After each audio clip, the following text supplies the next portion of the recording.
ചാനലിൽ നിന്ന് എത്ര രൂപ കിട്ടി? അധികത തന്നേക്ക്. എനിക്ക് വക്കീലിനെ കാണണം. അച്ഛൻ കാക്കിയമ്മയെ കൊന്നതെന്തിനാണെന്ന് ആദ്യം പറയൂ. നീ അതറിയണ്ട. അത് ഞാൻ അറിയണ്ടെങ്കിൽ ഞാൻ സമ്പാദിച്ച പണം അച്ഛൻ പ്രതീക്ഷിക്കണ്ട. എന്താ എന്താ നീ പറഞ്ഞത്? ധിക്കാരി. എന്തിനാണെന്ന് പറയൂ. എന്തിന്? എന്നെ കാക്കിയമ്മയെ കൊന്നത് എന്തിനാണെന്ന് പറഞ്ഞ പണം തരാം, ഇല്ലെങ്കിലില്ല.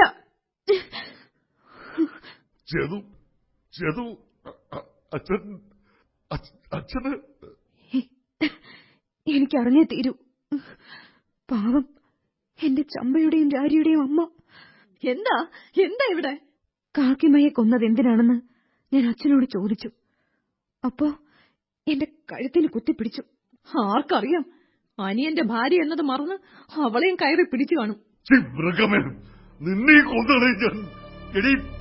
ഒരു വേശി അനിയത്തിയെ കാണാൻ എനിക്ക് സാധ്യമല്ല. ഞാൻ അവിടെ കാളികെട്ടില് കാണാൻ പാടില്ലാത്ത സ്ഥലത്ത് വെച്ച് കണ്ടു. ഞാനത് സഹിക്കണമായിരുന്നു. അവൾ അങ്ങനെ പണം ഉണ്ടാക്കിയത് സുദേവനെ ചെന്നൈയിൽ കൊണ്ടുപോയി ചികിത്സിക്കാനാണ്. അതിനു വേണ്ടിയാണ് അവൾ. അവന്റെ സ്ഥാനത്ത് നിങ്ങളായിരുന്നെങ്കിലും മൂത്രം പോകാതെ നീരുവെട്ടി വേദനിക്കുന്നത് കണ്ട ഈ 60-ാം കാലത്തിലും എനിക്കും ചിലപ്പോൾ അങ്ങനെ പോകേണ്ടി വരും. അല്ലെങ്കിൽ ഇവിടെ കൊണ്ടുപോകേണ്ടി വരും. വേറെ എന്തെടുത്തിട്ട് വിൽക്കും ഇവിടെ. ക്രിസ്തുവിന് 400 വർഷം മുമ്പുള്ള ചരിത്രം, കാശിന് വിലയില്ലാത്ത ചരിത്രം.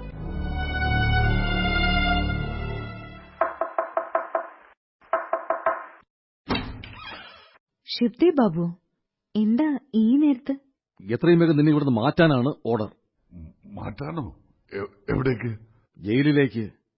ചേതന, വേഗം ആ കയറുമെടുത്തുകൊണ്ട് എന്നോടൊപ്പം വരൂ. ബാബു, അവള് ചെറിയ കുട്ടിയാണ്. അവൾക്ക് തനിയെ ചെയ്യാൻ സാധിക്കുമോ? അത് നേരത്തെ ചിന്തിക്കണമായിരുന്നു ഗൃഥാത. ആണുങ്ങൾ മാത്രമുള്ള ആലിപ്പൂർ ജയിലിലേക്ക് ഇവിടെ അയക്കുന്നത്. അതോർത്ത് വിഷമിക്കേണ്ട ഗൃഥാത. ജയിലിൽ അവൾക്ക് ഒരു കുഴപ്പവും ഉണ്ടാവില്ല. അത് ഞാൻ ഉറപ്പുതരാം. വേഗം വരൂ ചേതന. അച്ഛാ, എന്നെ അനുഗ്രഹിക്കണം. നിൽക്ക് ഒരു നിമിഷം മോളെ. ഈ ചന്ദനത്തിന് കത്തിച്ച് പ്രാർത്ഥിക്ക്.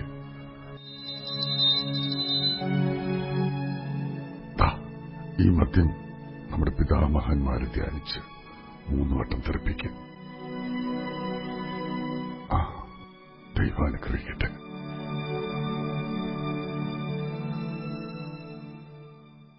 ചേതന, IG ബാബു എത്തിയിട്ടുണ്ട്. അയാളോട് നീ അതും ഇതും പറയാനൊന്നും നിൽക്കണ്ട. ഒരു വല്ലാത്ത മനുഷ്യനാ. എന്തായാലും വാ, തൂക്കുമരം പരിശോധിക്കണം.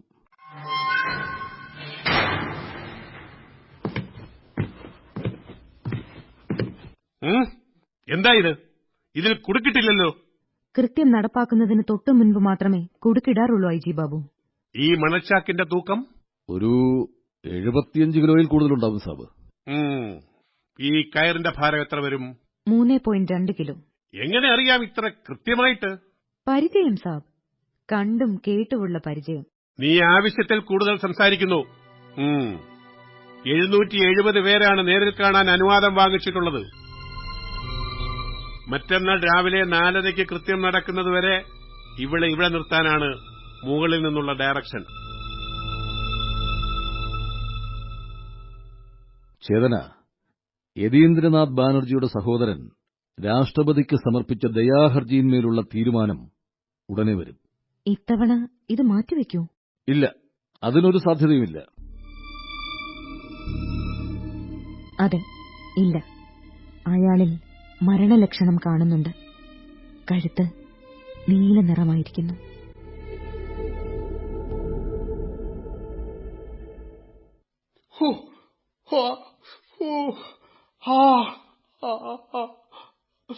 ഷിബ്ദേ ബാബു, എന്താ?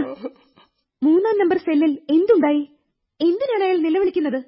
ദയാഹർജി വീണ്ടും തള്ളി. അവന്റെ റേഡിയോയിൽ ഇപ്പോഴും വാർത്ത തുടരുകയാണ്. അപ്പോൾ നാളെ രാവിലെ കൃത്യം 4:30 മണിക്ക് യതീന്ദ്രനാഥ ബാനർജി തൂക്കിലേറ്റപ്പെടും. അയാൾ ഇപ്പോഴും കരയുകയാണോ? അയാൾ പൂജ ചെയ്യുകയാണ്.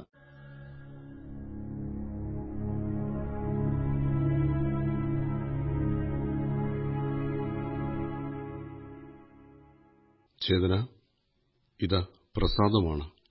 ഈ റേഡിയോ ഇനി എനിക്ക് വേണ്ട. ചേതന ഇത് വെച്ചോളൂ. വിവാഹം കഴിഞ്ഞ് 4 വർഷം കഴിഞ്ഞപ്പോൾ ഞാൻ ജയിലിലായി. അതിൽ പിന്നെ എന്റെ ഭാര്യയോടൊത്ത് ഞാൻ കഴിഞ്ഞിട്ടില്ല. ഒരു സ്ത്രീയെ ശരീരത്തോട് ചേർത്ത് പിടിക്കുന്നതിന്റെ സന്തോഷം എനിക്കിപ്പോൾ ഓർമ്മയേയില്ല. ചേതന, നിനക്ക് എന്നെ ഒന്ന് കെട്ടിപ്പിടിക്കാമോ?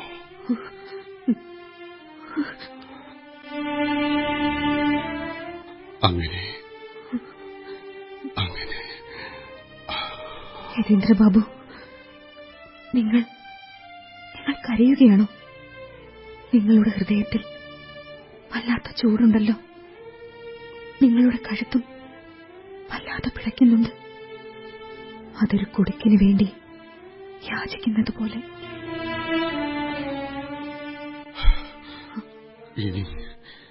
ഇനി എനിക്ക് സന്തോഷത്തോടെ പോകാം. എന്റെ എല്ലാ ആഗ്രഹവും സാധിച്ചു. ഇതായതി ഗ്ലൂക്കോസ് വെള്ളമാണ്, കുടിച്ചോളൂ. ക്ഷീണമുണ്ടോ?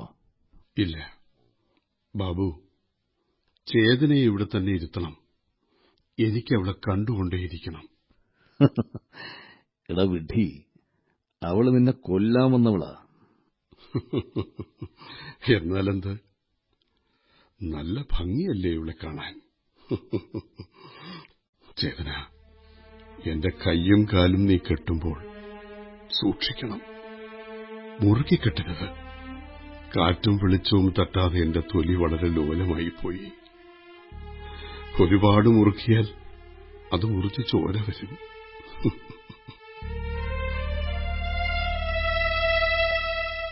എന്താ, ചേതനയ്ക്ക് ബോറടിക്കുന്നുണ്ടോ? ഇല്ല. എന്റെ വീട്ടിൽ നിന്ന് ഇനി ആരും വരികയില്ല. നീ തന്നെയാണ് എന്റെ ബന്ധുവും ശത്രുവും. എന്തൊരു തമാശ അല്ലേ ചേതന? ചേതന, നീ ഇവിടെ ഇരിക്കാൻ പോവാണോ? അതെ, പുലർച്ചെ 2 മണിക്ക് ഉണരണം. 4:30 കൃത്യം. ഉറങ്ങിപ്പോകരുത്. കൃത്യം 2 മണിക്ക് ബെല്ല് മുഴങ്ങും. അതിന് ഞാൻ ഉറങ്ങുന്നില്ല ബാബു.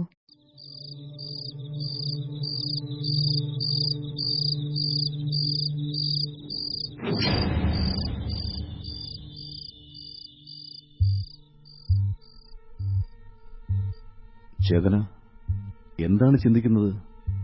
പേടിയുണ്ടോ നിനക്ക്? ഇല്ല.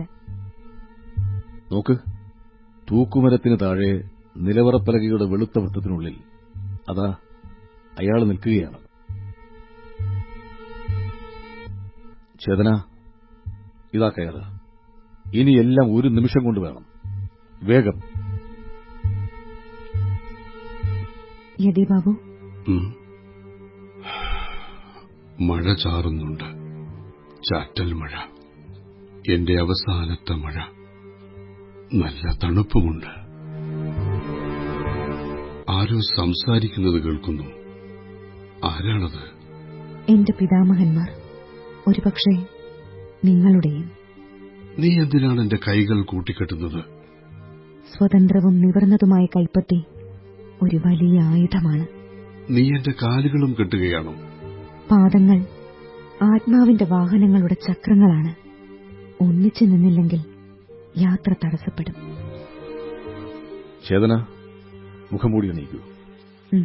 ഇനി ഈ മുഖംമൂടി കൊണ്ട് മുഖം മറയ്ക്കാൻ പോവുകയാണ് ബാബു. നിങ്ങളുടെ കണ്ണുകളിൽ ഭയത്തേക്കാളേറെ സഹതാപം നിറയുന്നു. അത്രയ്ക്ക് സഹതാപം തോന്നാൻ മാത്രം ദൈന്യം എന്റെ കണ്ണുകളിലുണ്ടോ? ദാദാ, തുമ്മി ആമേ ക്ഷമാ കരോ. എന്നോട് ക്ഷമിക്കൂ. ചേതന, ദൈവം നിന്നെ അനുഗ്രഹിക്കട്ടെ. തുമാർ ഭാലോ ഭോബേ. യഥിത.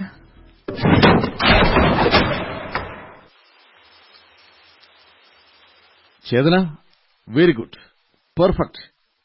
ഒരു പെൺകുട്ടിയായി നീ ആണുങ്ങളുടെ കടക്കൽ കത്തിവച്ചിരിക്കുകയാണ്. ബോഡി എടുക്കാൻ ആരെങ്കിലും വന്നോ? അവന്റെ അനുജൻ വന്നിട്ടുണ്ട്. പക്ഷേ ബോഡി ഏറ്റെടുക്കാൻ തയ്യാറായിട്ടില്ല. അയാളുടെ ശരീരം എനിക്ക് തരൂ ശുഭ്ദേവ് ബാബു. അതൊക്കെ ഗവൺമെന്റ് നോക്കിക്കോളും. അയാളുടെ ആത്മാവ് മോക്ഷം കിട്ടാതെ അലയരുത്. അതൊക്കെ നമുക്ക് നോക്കാം. ഇപ്പൊ ഓഫീസിലേക്ക് വരൂ. നിനക്ക് പണം വേണ്ടേ?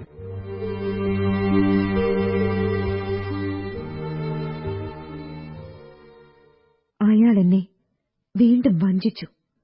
വെറും 20 സെക്കൻഡ് കൊണ്ട് ഒരു പുരുഷനെ പരലോകത്തെത്തിച്ച എന്നെ അയാൾ ആർക്കൊക്കെയോ ചില നോട്ടുകൾ സമ്മാനിച്ച് വീണ്ടും സ്റ്റുഡിയോയിലെത്തിച്ചു. ന്യൂസ് എന്നാൽ എന്റർടൈൻമെന്റ് കൂടിയാക്കാമെന്ന് തെളിയിച്ചത് സഞ്ജീവ് കുമാർ മിത്രയാണ്.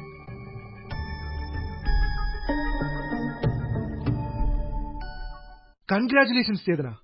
സംഭവം ക്ലിക്കായി. ചേതന ഇപ്പോൾ ഒരു വലിയ സംഭവമായി. സ്വതന്ത്ര ഇന്ത്യക്ക് ഒരു വലിയ റോൾ മോഡലാണ് നിങ്ങൾ. ഇത് ഞാൻ ചേതനയെ സന്തോഷിപ്പിക്കാൻ പറയുകയല്ല. ഇന്നലെയും ഇന്നുമായിട്ട് തൂക്കിക്കൊല അനുകരിച്ച് 11 കുട്ടികൾ മരിച്ചു. ദാറ്റ് മീൻസ് തൂക്കിക്കൊലയ്ക്ക് അത്രമേൽ ഇമ്പാക്ട് ജനഹൃദയങ്ങളിൽ ചെലുത്താൻ സാധിച്ചിരിക്കുന്നു. ഏതായാലും കല്യാണം കഴിയാതിരുന്നത് ഭാഗ്യമായി. മാർക്കറ്റ് വാല്യൂ ഇടിഞ്ഞേനെ. വേഗം റെഡിയാവ്, ഷോ തുടങ്ങാൻ സമയമായി. യതീന്ദ്രനാഥ് ബാനർജിയുടെ വധശിക്ഷ നടപ്പാക്കിക്കഴിഞ്ഞു. ചേതന ഗൃഥ മല്ലിക് എന്ന ഈ ആരാച്ചാർ ചരിത്രം തിരുത്തിക്കുറിച്ചു എന്നതിൽ നമുക്ക് സന്തോഷിക്കാം. ഇതൊരു തൂക്കുമരമാണ്. ഈ പരിപാടിക്ക് വേണ്ടി ഞങ്ങൾ പണി കഴിപ്പിച്ചതാണ്. എങ്ങനെയാണ് തൂക്കിക്കൊല നടപ്പിലാക്കിയതെന്ന് ചേതന പ്രേക്ഷകർക്ക് വേണ്ടി കാണിച്ചു തരാൻ പോവുകയാണ്. ചേതന, വരൂ. ഈ തൂക്കുമരത്തിനടുത്തേക്ക് വരൂ. ഇതാ കയർ. ഇദ്ദേഹത്തിന്റെ കഴുത്തിലാണ് കുടുക്കിടേണ്ടത്. എന്റെ ഉള്ളിൽ നിന്ന് മുടിയഴിച്ചിട്ട് പൂർണ്ണ നഗ്നയായ ഒരുവൾ ചാടിയിറങ്ങി. അവൾ എന്നെ തള്ളിയിട്ട് കയർ പിടിച്ചു വാങ്ങി. അവൾ ശക്തയായിരുന്നു. അവൾ കത്തുന്ന കാട് പോലെ പൊള്ളി. എന്റെ കോശങ്ങൾ ഉരുകി. ശിരസിൽ നിന്ന് 1000 സർപ്പങ്ങൾ പല വഴി പാഞ്ഞു. ഇതിന്റെ നീളം ശരിയല്ല. ഈ കുടുക്ക് ഇദ്ദേഹത്തിന് പാകമല്ല. സഞ്ജീവ് കുമാർ മിത്ര, ഇങ്ങോട്ട് വരൂ. ഈ കയറിന് നിങ്ങളാണ് ചേരുക. ഞാനോ? ശരി, എന്റെ കഴുത്തിൽ തന്നെ കുടുക്കിട്ടോളൂ. അല്പം കൂടി മുന്നോട്ട് വരൂ. മുന്നോട്ട്. എന്താ, ഭയമുണ്ടോ? ഹേയ്, നിങ്ങളുടെ മുഖത്തു നിന്നും ഞാൻ ഈ കണ്ണട എടുത്തു മാറ്റുന്നു. ഈ ടൈയും ഞാൻ അഴിച്ചെടുക്കുന്നു. ഒരിക്കലെങ്കിലും എനിക്ക് നിങ്ങളെ ഒന്ന് അനുഭവിക്കണം. ഈ ടൈ കൊണ്ട് നിങ്ങളുടെ കൈകൾ പിന്നിൽ വെച്ച് കെട്ടുകയാണ്. നിങ്ങളുടെ കഴുത്ത് ഇതാ, ഇവിടെയാണ് കുടുക്ക് മുറുകുന്ന സ്ഥലം. വെർട്ടിബ്ര ഒടിയണം. 20 സെക്കൻഡ് സമയം. ഇതാ, ഒരു വരണമാല്യം പോലെ ഈ കയറിന്റെ കുടുക്ക് ഞാൻ നിങ്ങളുടെ കഴുത്തിൽ അണിയിക്കുകയാണ്. ഭയക്കരുത്, ഭയക്കരുത് സഞ്ജീവ് കുമാർ മിത്ര. ഭയക്കാൻ യാതൊന്നുമില്ല. മരണം വരെ ഞാൻ നിങ്ങളോടൊപ്പം ഉണ്ടാവും.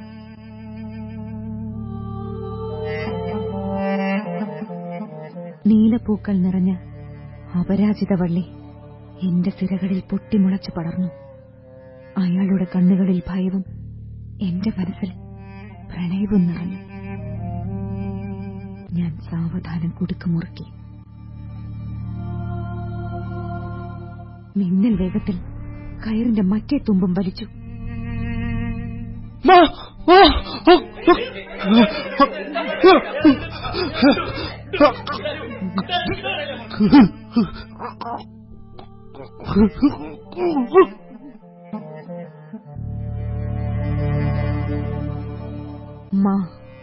മാട്ടർ മാനുഷ്.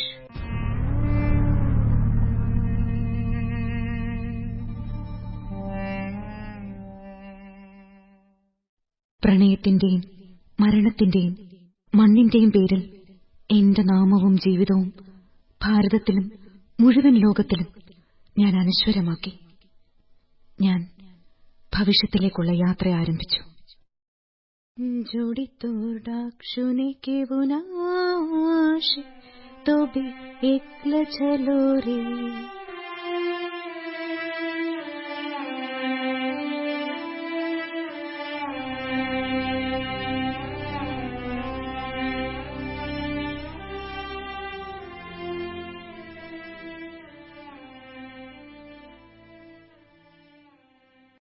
ആരാച്ചാർ കെ.ആർ. മീരയുടെ നോവലിന്റെ നാടകരൂപം സമാപിക്കുന്നു.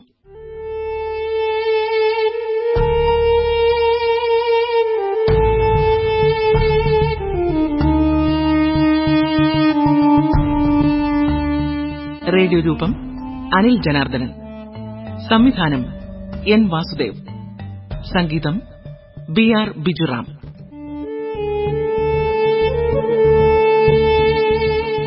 കഥാപാത്രങ്ങളും ശബ്ദം നൽകിയവരും: ഫണിഭൂഷൺ ഗൃഥ മല്ലിക് ലാൽ, സഞ്ജീവ് കുമാർ മിത്ര ഗോവിന്ദ് പത്മസൂര്യ, ചേതന ഗൃഥ മല്ലിക് എസ്. ദേവി, അമ്മ Sona Nair, Dhakuma C R. Anandavalli, Yatindranath Banerjee R. C. Gopal, Ramuda Sarath, Shivdev Premkumar, I. G.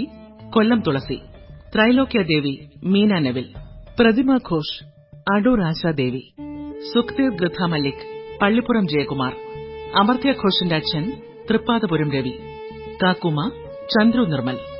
കൂടാതെ Parakkode Unnikrishnan, S. Rajasekharan, Manikandan Madavoor, Rakesh M. S. സാങ്കേതിക സഹായം വി. സുരേഷ് കുമാർ. സംവിധാന സഹായം V. N. Deepa, M. Nizamuddin, Aswathy Balachandran.